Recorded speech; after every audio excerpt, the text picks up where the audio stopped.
Dr. Sridhar, back to you with another video session on signal flow graph techniques. So in our previous videos, we have discussed about black diagram reduction techniques. Now, what are the major drawbacks of that black diagram reduction techniques, and what are the advantages of moving to one more method which works in getting the transfer function of the overall transfer function. Now, if you could clearly understand, if you could clearly concentrate on the black diagram reduction technique, there we will come across with more number of blocks, and if the number of blocks goes on increasing, you have to spend so much of time to reducing uh, the complex black diagram into a simplified manner. So where it is a very time consuming process and tedious process. So if the time consumption for reducing the blocks by eliminating one after one, if that process involves more number of steps, for every step you have to draw the equivalent black diagram. So it is consumes a lot of time. So that's why uh, people may not prefer that black diagram reduction technique. But of course, it is a fundamental reduction technique with which we are going to reduce the complex black diagrams into a simplified black diagram.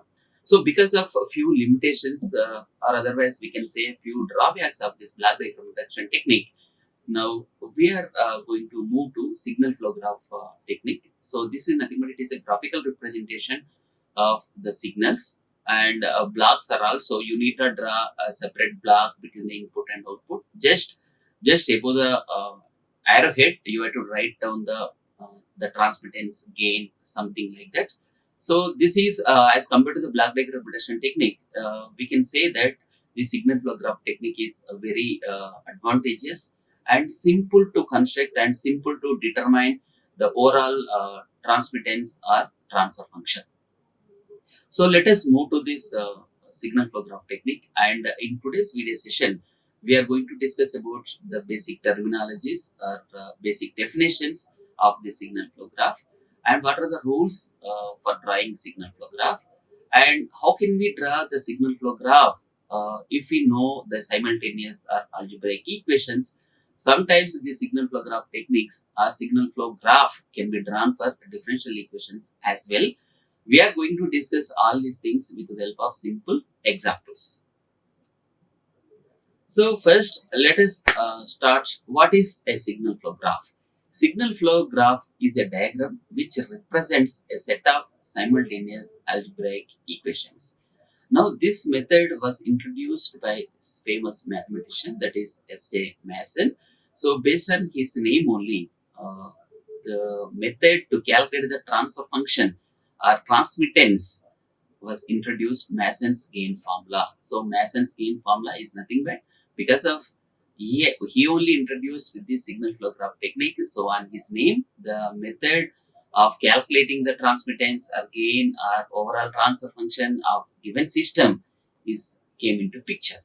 So this method does not require any reduction techniques. So what we discussed in the black diagram reduction technique is, now fundamentally, basically we discussed, we have framed 8 to 9 basic reduction techniques with which we are going to, with the help of that, the 8 to 9 reduction techniques. Now, by applying any one of these 9 reduction techniques, we are going to reduce one after one block. So, finally, at the end, we are going to get one simplified form of black diagram. But such difficulty, such reduction techniques are not available here. Only what the Masons has proposed, with the help of that Mason's gain formula, we are going to find out the transmittance or gain or the transfer function of the given complex systems. Now here, what are the basic terms involved in the signal flow graph means, here only nodes and the branches. Just nodes and the branches are the terms involved in the signal flow graph. But branch is nothing but that branch is nothing. Oriented branch means the from where to where. It means to from which node to which node the energy is flowing, the signal is flowing. So that branch, more specifically, it must be a oriented branch. So that must be oriented between any two pair of nodes. So basically, in the signal flow graph, you will come across with various number of nodes and various number of branches. So I think everybody knows about what you mean by node and what you mean by branch. Every branch has an arrow. Just now also we have discussed. For complicated systems, when block diagram reduction method becomes tedious and time consuming than signal flow graph. So that's why signal flow graph is nothing but it is a good choice for engineers who is going to work out in reducing the complex systems into a simplified systems. So signal flow graph is a graphical representation, just now also we have discussed. And what are the basic elements involved in the signal flow graph? As we know, those are nothing but the nodes and the branches. So branch is nothing but more specifically that must be oriented branch between any two pair of nodes. And coming to the nodes, there are three types of nodes you may see, you may observe. So that node is nothing but the input node, output node, mixed node, and sometimes one more node it will be added, that is nothing but the dummy nodes. So what are the dummy nodes means? Dummy nodes means whenever it is required to tap any signal out of that signal flow graph by keeping one unity transmittance, those are nothing but the dummy nodes. Of course, don't worry about the dummy nodes. With some suitable examples, we can discuss about the dummy nodes as well. So let us let us take one simple simultaneous expression with which we are going to discuss about this different nodes and the branches over here. So node is nothing but, first the basic point is, a node is nothing but it is a point which represents either a variable or signal. So any variable or signal. Suppose if you are taking in the control systems, what happens? Input signal will be there and output signal will be there. So at the input signal, you have to create one circle and you can say that circle as a node. So that is nothing but the input node. Similarly, at the output variable, and you can earmark one circle and you can say that circle as a variable, and that variable is nothing but it is a node, and more exactly what type of node it is means that is a output node. So input node and output node. So what is the difference between input node and output node? Input node only it is it will have outgoing branches. So from there only the branches will originate. But whereas the output node, that output node means that is the point where all the branches will be terminating. So all the branches are approaching to any node. That node is nothing but output nodes. So like that, that input node and output node can be differentiated. And mixed node is nothing but it will have both incoming and outgoing branches. It will have both incoming and outgoing branches. In between input and output node, so you may get different variables, different signals. So that is node is nothing but it is a meeting point of more than one number of signals. That can also be a node, and that node is nothing but if any node is having both incoming and outgoing signals, that nodes are nothing but the mixed nodes. So last one is the dummy node, a branch that can be added at input or as well as at the output. In order to more specifically, if you want to create, if it is required, if you feel it is required, then you can create some dummy nodes as well. That dummy nodes are preferably at the inputs and as at outputs. If it is not required, if it is without dummy nodes also we can proceed. But more if you feel really it is required that input node and output node should be separately represented, then in that cases dummy nodes are required. So generally dummy nodes will be created at the input and as at output nodes. So let us identify what are the input nodes and output nodes and branches means. Let us take one simple algebraic expression, that is x2 is equal t12 into x1. So what is this x2 is equal? Let me take first x2 is equals t12 into x1. So here x2 is a variable and x1 is a variable. As we know that input and output variable for with respect to any signal. Suppose now this is the one signal. Now this signal is oriented between two nodes. This is nothing but the node 1 and node 2. So what is this signal means? Suppose if you are taking a block like this, suppose in the block diagram, this is G if you are writing, this is signal X and this is signal Y. This is the way of representing a block diagram. The same thing, how can we represent in the signal flow means, now input node, that this is the input signal, this is the output signal. Input signal and output signals should be represented by means of a nodes. So between this is the node and this is a node is X and this is the node is Y. So first the signals should be converted into the nodes. What signals? Input node and output node. Input signal and output signal should be converted into the nodes. And input and outputs are connected or not? Yes, exactly. Input and output are connected by means of a transmittance G. So what is the flow of energy? From where to where it is flowing? From input to output, it means X to Y it is flowing or Y to X it is flowing. In the direction, you have to clearly represent the arrow. So X to Y, that energy is flowing. So from here to here, that energy is flowing. So this is the flow of energy. And so whenever the signal is traveling from this node X to node Y, so there will be a multiplication factor, which is nothing but the gain of the system or transmittance. That value is nothing but G. So just what is the G here? The G in block diagram representation, that is called as the mathematical equivalent of that any component or any block, which is nothing but that is the gain or transmittance. Gain and transmittance are widely used words in the signal flow graph technique.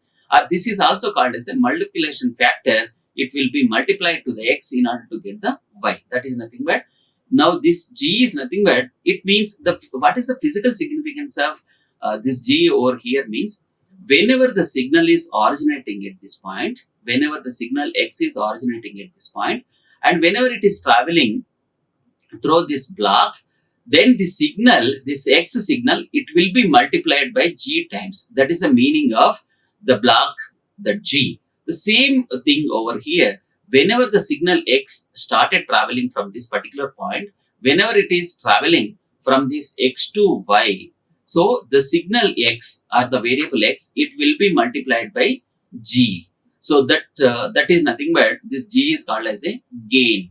This is gain, or this is also called as a transmittance. So gain and transmittance, it gives the same sense. So that is also called as sometimes multiplication factor.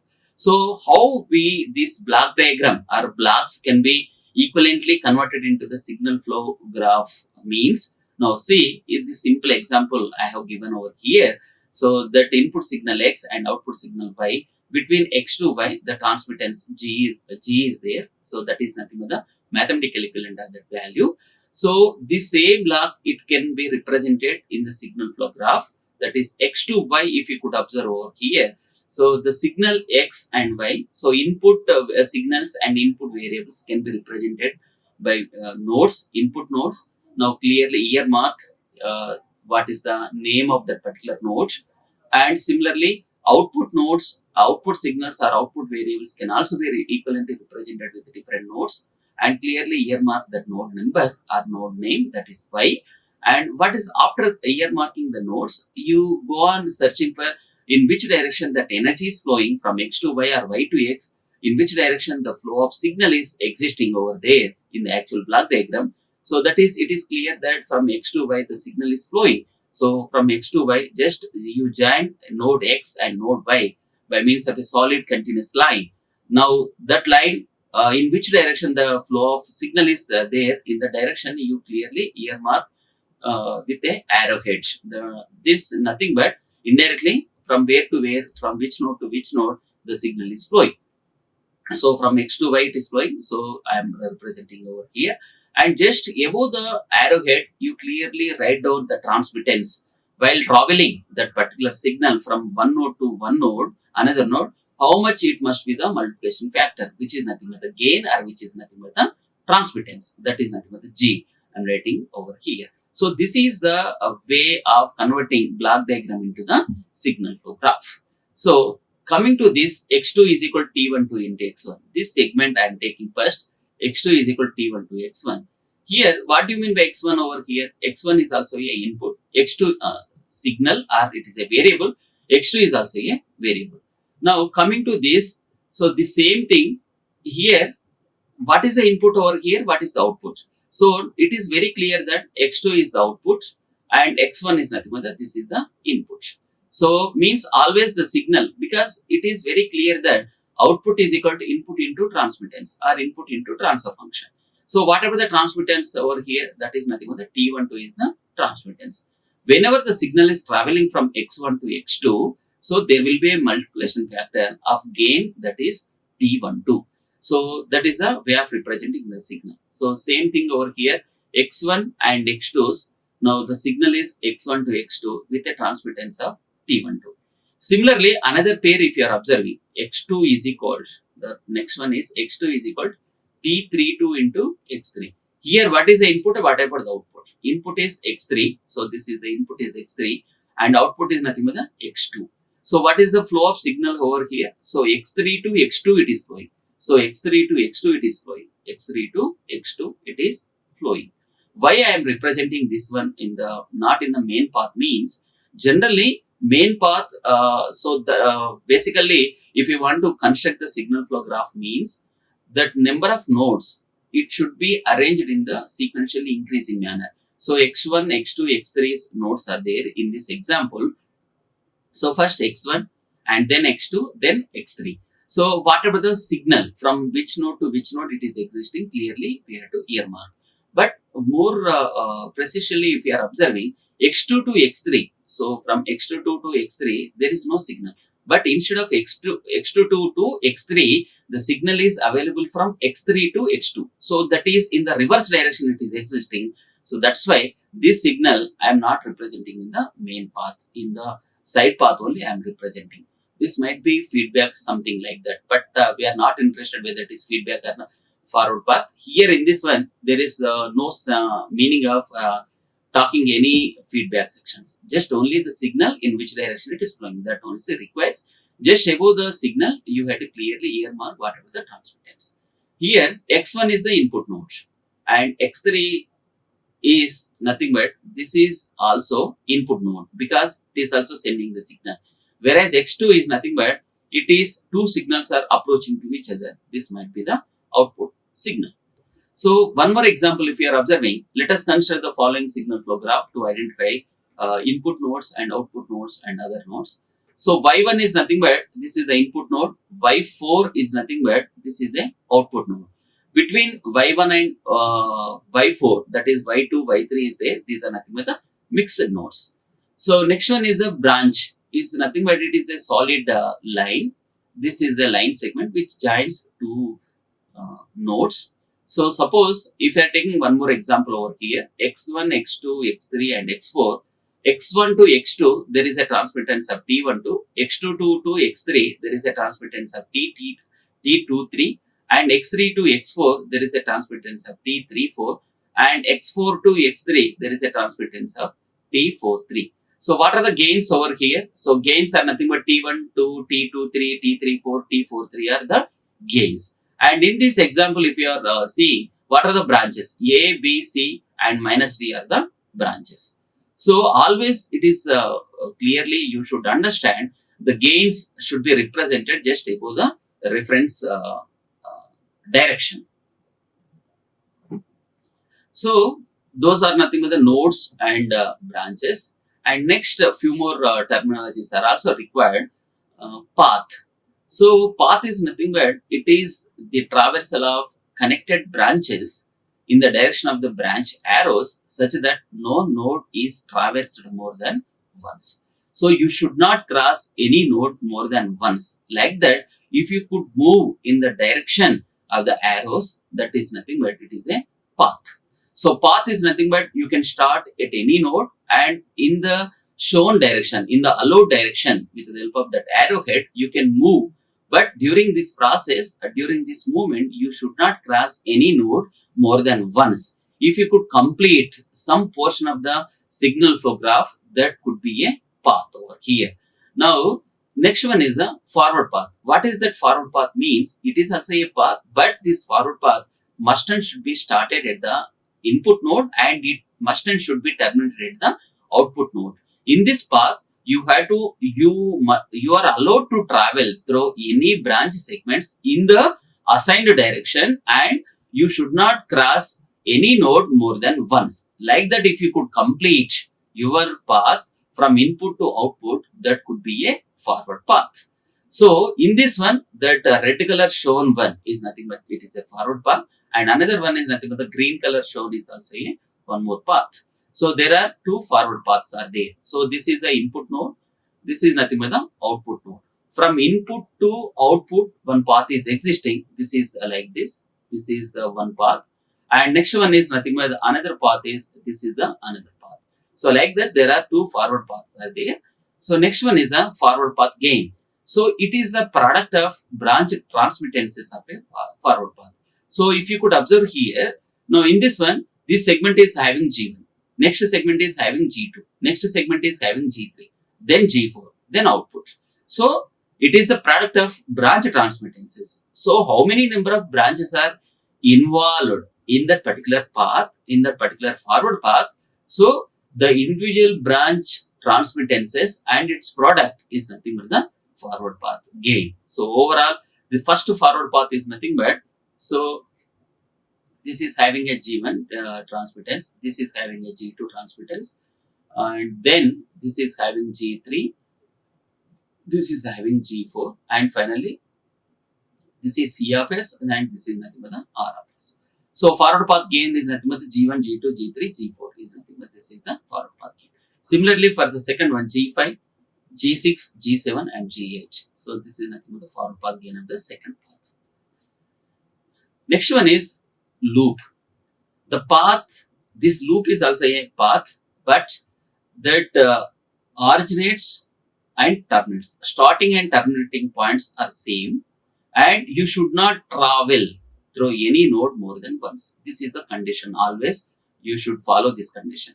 That loop is nothing but it is a path that originates and terminates at the same node, and along which no other node is traversed more than once. So loop is nothing but, suppose if you are observing over here this L1. Now this path is starting at this one and it is approaching to this particular node, and again it is coming back to the same node. So here your movement is always in the direction of the arrow head. Now suppose if you want to travel like this, then it is wrong movement because the arrow is towards this. So in the opposite direction to the arrow, you are not supposed to travel. So that thing you should keep in mind. Only if you are allowed in the direction or not. So who will tell you that particular you are allowed in the particular direction means? Only the thing is you should observe in which direction the arrowhead is there. If the arrowhead is permitted you, then only you are allowed to travel in that particular direction. Otherwise, not. So, like that, you can identify certain closed paths, and in the closed path, you should not travel through any node more than once. Only you have to touch one node at once only. So, like that, that is nothing but it is a loop. That loop may be self loop. What is the self loop means? So, during this traveling, if without touching any other nodes, starting and terminating at the same point. Now, in this self loop, only one node will be there. Now, there are no other nodes of the signal flow graph. For example, if you are observing L2 over here, so starting and terminating at the same node, but it is not at all touching any other nodes in the signal flow graph. So, such type of loops are called as a self loop. Self loop means without touching any other nodes in the signal flow, starting and terminating happening at the same node, then that is nothing but it is a self loop. The next one is the loop gain. Loop gain is nothing but with how many number of branches constituted for that particular loop, then the product of individual branches. That is nothing but, suppose L1, if you could take that L1 is nothing but the first loop. Now how many number of branches are constituted? This particular loop means now two segments. This is the G2 and next one is nothing but the H2. So the product of this G2 and H2 is nothing but that is the loop gain. So here there are non-touching loops are there. What are that non-touching loops means? If there are no common nodes between any two pairs of nodes, then the two pairs of nodes are nothing but the non-touching loops. Suppose the examples, if you could observe here, how many number of loops are there? This is one loop, this is another loop, then this is another loop. So, not the self loops. Self loop is nothing but the L2 is the self loop. So, self loop is nothing but the L2. The gain of this is nothing but only one branch it is constituted with a gain of H3. So, that self loop gain is nothing but the H3. Then next one is nothing but the simple loops. That loops are nothing but this is the L1 is one loop and L3 is another loop. So, L1 loop gain is nothing but the G2 and H2, and L3 loop gain is nothing but G7 and H7. So this is one loop and this is the another loop. There are two loops are there. And next one is the non-touching loops. Non-touching loops means if you could observe L1 and L1 and L3, now is there any common node between them? No. So that's why this L1 and L3 is a one pair of non-touching loop. And L2 and L1 also, if you are observing, there is no common node. Now this path is nothing but this is the path and this is this one. So there are no common nodes. So L1 and L2 is also a one pair of non-touching loop, and L2 and L3 also one more pair of non-touching loops. So this is the way of identifying different loops. So next one is construction of signal flow graph. So if you are taking different algebraic equations, you can easily construct the signal flow graph. Y2 is equal to A1 to Y1 plus A4 to Y4. Now first the thing is you have to split the signal first. Y2 is equal to A1 to Y1. So here what is the input? Input and output. Input is Y1 and output is Y2, and the signal is nothing but it is flowing like this. The transmittance just above the or below the arrow head, you have to write down the transmittance. Then this signal is nothing but input is Y4, output is Y2, and the transmittance is nothing but the A42. So like this, for every mathematical expression, you write down the signal clearly after identifying the inputs and output transmittance. For this Y3 and Y2, here also input is nothing but the Y2 and output is Y3. The transmittance is nothing but the A23. Similarly, one more signal is this is Y5 and this is Y3 and the transmittance is nothing but the A53. Then here this is Y3 is the input and Y4 is the output. The transmittance is A34. Similarly, you can proceed for the remaining two expressions. After getting all these things, you can construct one. You can keep on adding one branch one after one between different nodes. So signal first expression, if you could observe here, just now we have written Y1 and Y2. So Y1 to Y2, the transmittance is A12. And so before proceeding to that, you have to clearly identify how many nodes are existing over here. So clearly the nodes are nothing but the signals are variables. So how many variables? Y1, Y2, Y3, Y4, Y5, Y6. So keep that different nodes in the increasing manner or in a particular fashion. That should have some common sense. And Y1, Y2, Y3, Y4, Y5, Y6. We had to earmark different nodes in the increasing manner or in a particular fashion. Then after that, between Y1 and Y2, in what way the first expression is telling the relation. That mathematical relation means Y1 to Y2 there is a transmittance of A12. And again, Y4 to Y2, there is a transmittance of A42. So, Y4 to Y2, there is a transmittance of A42. Why I am not representing this branch in the main direction means only the thing is the direction is in the reverse. So, that's why I am representing in the subpaths, not in the main paths. So, similarly, second step is nothing but you take the second expression, you keep on adding second, and from the third expression also between them. So finally, at the end, all the signals with its transmittances, all the branches along with its transmittances can be added together. So finally, you can see one signal flow graph like this. So this is what the construction of signal flow graph of simultaneous algebraic equations. I hope as compared to the block diagram reduction technique, this signal flow graph technique is a little bit easy. And in the next coming videos, we can make an attempt to find out the transmittance or overall gain of the given system. Either it may be shown in the block diagram or it may be shown in the signal flow graph. Thank you for watching this video. Thank you very much. Like, share and subscribe. Hit the bell icon for more updates.